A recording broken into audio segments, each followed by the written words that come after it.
It was like Hawaii last night. Did you get some rain? Yeah? We all have that in common. It was kind of like Hawaii. There was kind of a warmth to it, and it was just really refreshing from the days that had gone by. And does anyone have matching shirts, like a trip to Hawaii? Did, spouses have those matching shirts? Wait, I'm looking to see if there's anyone in here. Yeah, well, and today is our last day of Sowing Seeds of Happiness. That's been our theme for June. It's the last day for Sowing Seeds of Happiness. Can you believe that? Oh, no. No more. Well, we're going to be sowing seeds of faith next month. So just stay tuned. It's awesome. And, I brought the mail here because it's really interesting. I've got a letter from someone, and it talks about having breakthroughs while realizing how whole and beautiful we are, and it's well worth it to do that, and that's kind of what we're up to here. Some pizza offers. I'll share more of this later. So, brought some of the mail. What can we do? We could get some junk mail, right? Yeah. Sometimes we get some junk thoughts, too, or junk feelings, or we have some acting out or acting in that happens in our life. And it's really not the last day of happiness, right? It's really not the last day. So what we have is an opportunity to replace our thoughts. We have what's called thought replacement. And so we can stop and take a moment. We can pause. Pause for just a moment. And we can reappraise where we are. And then we can do a reframe on what our experience is.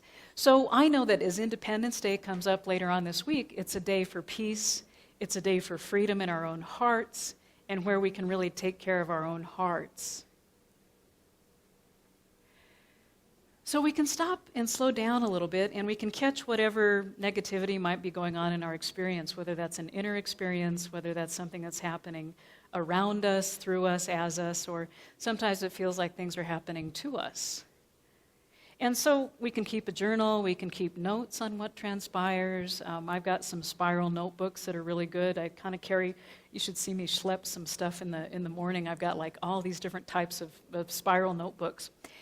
And what we have is an opportunity for some peace and freedom amongst those thoughts. So we have those actual thoughts, and it could be that we have some self-limiting behavior. It could be that we have maybe some self-sabotaging behavior. And so that as we take a moment, just a moment, to pause and reappraise and reframe that experience, there's a big fat cushion between the thought that we have and what our experience is. There's a big fat cushion in the middle of whatever that stimulus is, whether it's our own self-talk or something that may be transpiring or occurring for us, and there's a big fat cushion in the middle of that stimulus to get to the response. So it's up to us to take a moment and breathe in that, and whether it's something that we say, oh, it's going to be awful, or something is going to be happening, or I might be embarrassed, or no, I don't want to do that, I don't want to go there, I don't want to. Whatever that I don't want to is. Anyone have? It's not just me that might have those thoughts. So we can have that thought replacement. And so we can have, in essence, stopping our thought. We can have thought stopping in our life in order to say that for ourselves. And some people, they have like a rubber band or one of those rubber bands around their wrist. I prefer to have a diamond bracelet. I had this tennis bracelet. I thought it might improve my tennis game. So far it hasn't. But you could have a rubber band, you could have a diamond bracelet. And so if you ever have a negative thought, you can take a moment and pause. And so we can challenge that thought. We can challenge, does it really serve us? Where do we want to go from here? We can also say, I don't actually know what's going on all the time, but I can show up and I can do my best. I can know that I can cope with whatever's happening. I have those skills that we can allow that pause, that big fat cushion in the middle of whatever that stimulus is to then be able to respond. And what I know is we can take a moment and say, well, what am I thinking? What am I thinking and how am I feeling? What am I thinking? So I was talking with someone, and they were saying that nobody liked them. Nobody. As if that were a person, Nobody. And I said, is that really a true statement? And they looked at the truth in that. They had that thought, had a moment, Dr. Wayne Dyer may call it the gap. They had that moment to say, well, my family likes me. Oh, and I have a friend from work that likes me. And I've got this neighbor across the way that, we went for a walk the other day.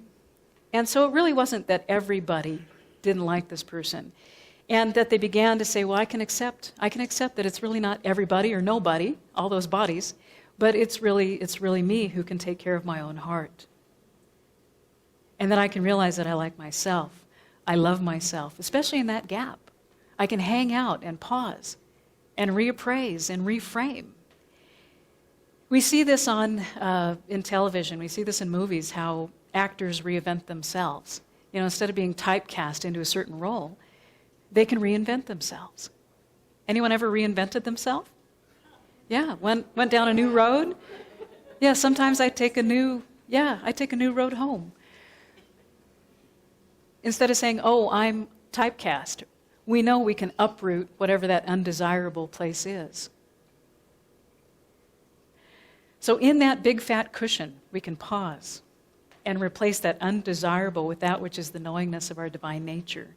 We can be in that desirable place. We can be grounded in the consciousness of the good, in the consciousness of the aloha, of the joy, of the mahalo, and be grounded and stay true to ourself.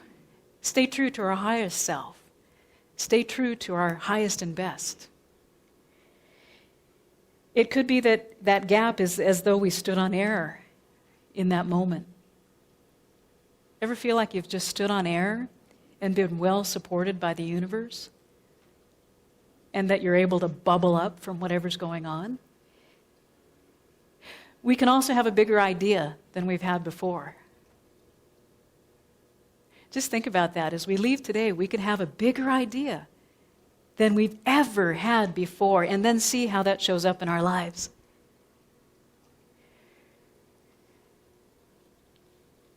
We can listen to Buddha's belief that everyone wants to be happy, and to begin to notice that today really is not the last day of sowing seeds of happiness. I have a glass of water, and I was giving a class on stress management. Can you imagine managing stress? I think we want to surrender and release and let go. Manage. I'm going to manage stress.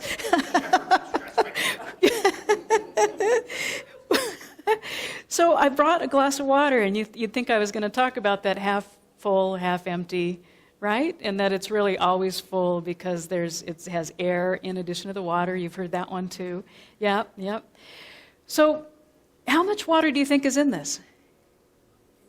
Enough. Good answer. You get an A. There's enough. I'm sufficient. There's enough. I'm worth it. I'm valuable. So all of these answers range from maybe it's 4 ounces, 6 ounces, however many, and the cup runneth over and all that. And I said, just, hold on for a minute. I said that the weight doesn't matter. It just depends on how long I hold it. So if I look at a problem in my life, how much of it, it just depends on how long I hold it. Or do I want to take a moment and reappraise and reframe whatever I'm holding on to? If I hold on to it for an hour, I have an ache in my arm. Can you imagine just hanging? Whatever I'm holding on to, I'm holding on to that one. I may have an ache in my arm after about an hour. I might feel numb if I hold on to it for a day. Can you imagine? Just, here this is, I'm sticking it out there, and it could be that I become paralyzed by it. So in each case, the weight of the glass really doesn't change. But the longer I hold on to it, the heavier it becomes. So I hold on to it for an hour, for a day, for however long I want to hold on to something that may not be working for me. So I continue to that the stresses and the worries in life are like this glass of water. That we can think about them for a while and nothing happens. We can think about them for a bit longer and then, they begin to hurt. It becomes a little uncomfortable or discomfort. We can think about them for all day long and then we may feel like we're incapable to let go of it. They were incapable to do anything. I learned a new word. I'll tell you about that later. So we can remember to put the glass down. And we can pause and reappraise and reframe. And I used to live in a place where there were some barking dogs.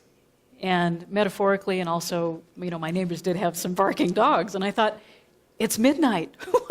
It is midnight. Let's get some sleep. And do we have something that's barking at us in our lives? Yeah?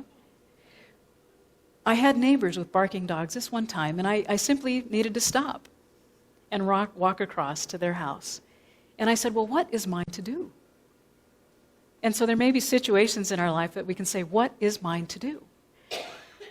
I may not have to do all of it, but I can do part of it. I can walk across the street and have a civilized conversation. And sometimes I use the phrase, would you agree that it would be great to get some sleep? It's midnight. Would you agree that it would be great for the neighbors to have some rest and be well rested? Would you agree that it's midnight and would you like some sleep? Would you agree? So there's these phrases that we can use in realizing, well, what is mine to do? And what they did was they thanked me for not calling the police. Thank you. And they quieted it down.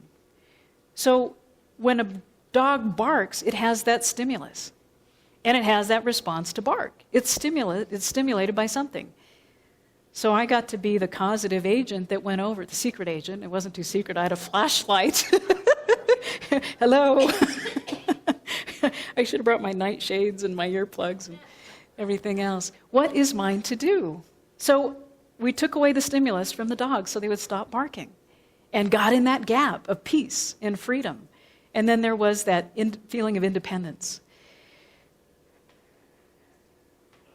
So it reminds me that I'm not responsible for everything, but yes, I am responsible for my response in a peaceful, relational way.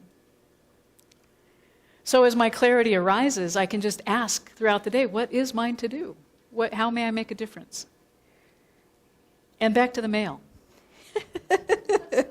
And I've gone paperless. I really have. You go online and you go paperless. Well, so pizza. There was something from Papa Murphy's. And if it was from Papa Giovanni's, I might eat it. But if it's Papa Murphy's, I might want to go to a pub or something like that. It's supposed to be funny. Come on, let's... And then we also have spam in our email.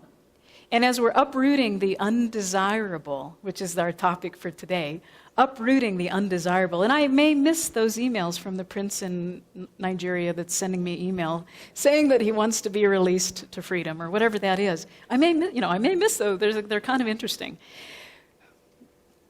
But I can say, what is mine to do? I can have that big fat cushion where I can say, okay, here's what's transpiring. Here's all this junk. It gets messy sometimes. It gets messy. And then what do I want to do with it? So I pause. And then I respond. Is there a trash can? And as I look at this is the month of Ramadan too, they pause for 5 times a day in prayer. The Muslims pause for five times a day in prayer. I oftentimes have it's not really an alarm, but just a notification or an affirmation to just be in prayer. So we can pull weeds out of our life. We can pull junk mail out of our life. We can be that example of that compassion and that consciousness, whereas Jesus the Christ, who was a way shower, an example, not an exception, who shows us a way of life and has some words of wisdom for today, he says that when I am lifted up, I draw everyone to me. So as we are lifted up, as we reappraise, have a reprise, we have a reappraise, and then we reframe our new experience. From that big fat cushion, we bring more to the table as far as what we can do. And Dr. Ernest Holmes, who is the founder of The Science of Mind, which is a guide for spiritual living, talks about in our book of the year, A New Design for Living, he talks about pulling up corn and planting wheat. Not for the gluten-free folks. That's supposed to be funny too.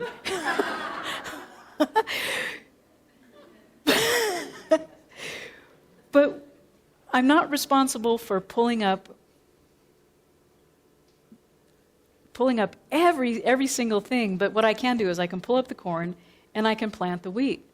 And I'm not responsible for making the wheat grow. Ernest Holmes is so good.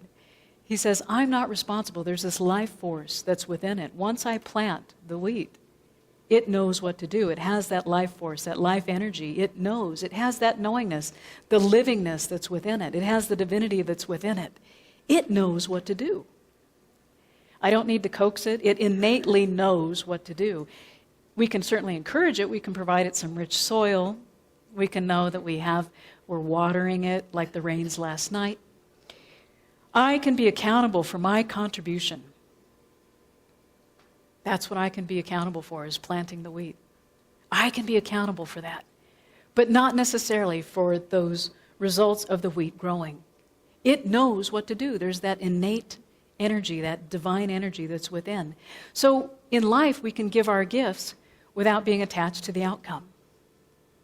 We can share our gifts, and we can take that moment to pause and reappraise and refresh those moments in our life, our relationships, our workplace, our family, our inner peace, whatever those things are. There's a vital difference. There's encouragement there that, in essence, we can't fix others. We can't heal others. They have to heal themselves.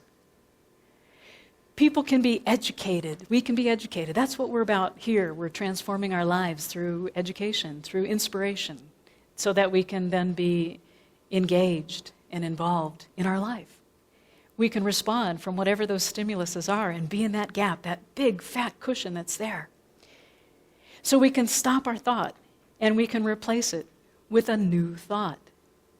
In Ephesians chapter 4, verse 32, and this is the Lamsa edition, he says to be kind to one another and tender-hearted. Be kind to one another. And how do we do that?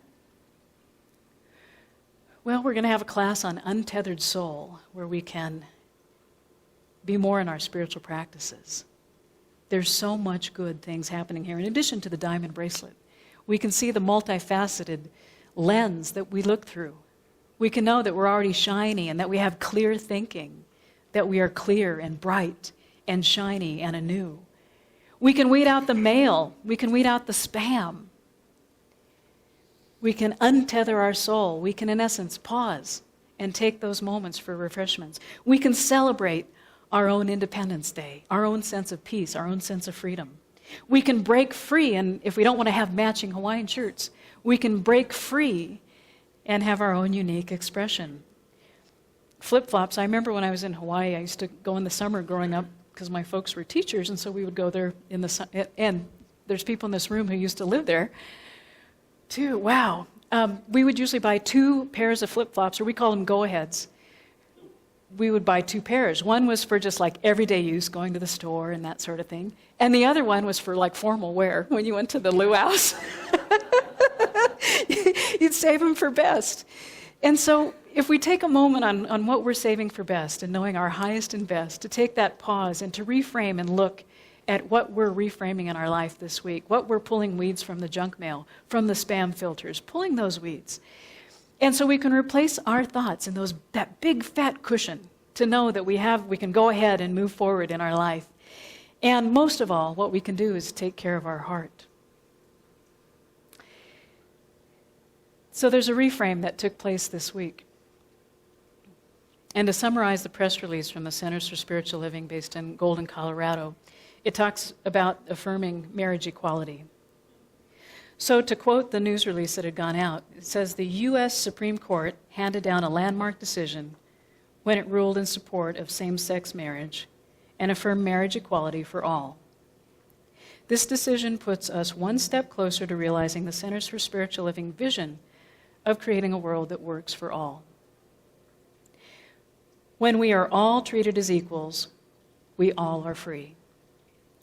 In a world in which all couples live openly as neighbors, as parents, and as loving and spiritual beings who contribute fully as members of our global community. Reverend Dr. Ken Gordon, who is the leaders for the Center for Spiritual Living, said, "Today, evolution took a step in the right direction. It's a victory for us all. Our communities have always embraced people of all walks of life, nationalities, faiths, and orientation. We celebrate and applaud this momentum moment in history."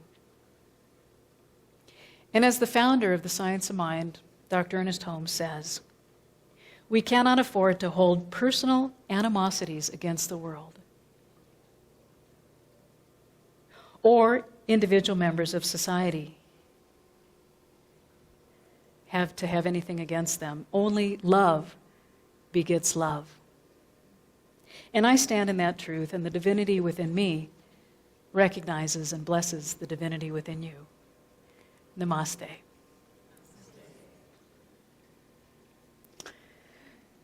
Oh. So aloha, as you know, means hello, and I love you, and goodbye. Isn't that lovely how it has so many different meanings? So what I want us to do is to take care of our own heart today and to just realize that there is that sense of independence and freedom, being of the divine nature, one with the whole, and living in the oneness, living in the wholeness, living in the wellness, in this wellspring of life. And that there is a life force which is innate. It is that which is intact, it is whole, it is well, in the sense of beautiful relationships in oneness, beautiful peacefulness in our hearts, health optimizing itself. I love that. Health optimizing itself in the sheer love of the divine. So I know that there is this connection in all of the many colors, knowing that there is, in essence, this rainbow connection in the heart of love. There is so much joy, so much tranquility, so much, whether that's equanimity at whatever moment where we pause and have that refreshment, where we know there is that cushion that allows us to spring forward and to move forward in our lives, being inspired. And it is so good and very, very good. I am grateful to appreciate this space of grace and enlivenment, and knowing that there is that which is awake and alive and aware right here and right now. And I release this word knowing it is done, it is complete, it is whole, it is well. And so be it, and so it is.